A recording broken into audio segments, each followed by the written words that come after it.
kaj je advent?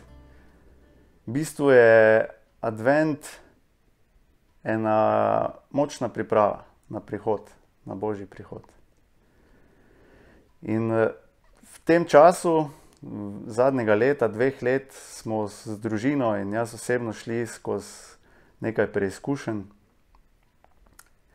In ena taka posebna preizkušnja je bila, ko sem imel velike težave s hrbtenico do te mere, da sem obležal za kar nekaj časa, nekaj mesecev sem večinoma ležal, komaj kaj sem šel na WC.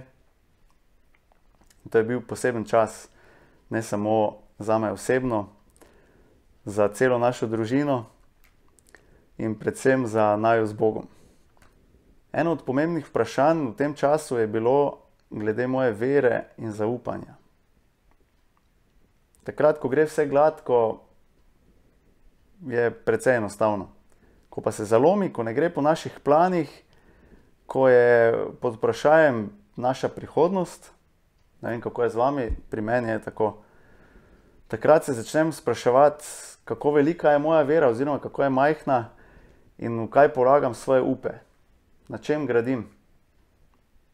Bog je šel res do konca za nas. Njegova ljubezen je dejansko popolna, je nora.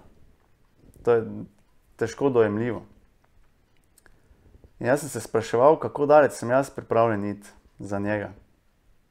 Sploh takrat, ko sem se spraševal, kaj pa če Bog od mene pričakuje, da niti ne bom več mogel hoditi. In mislim, da je ta advent čas za taka vprašanja. Da je čas, da pripravimo svoje srca.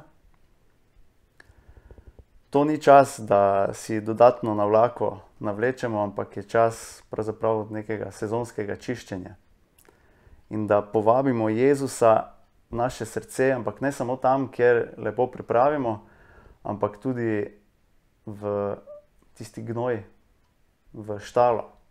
Ker Jezus se je bil pripravljen roditi v štali. In rad bi prišel tja, da nam pomaga. Tam, kjer nam je težko. Ker on je tisti, ki ozdravlja rane, on je tisti, ki rešuje.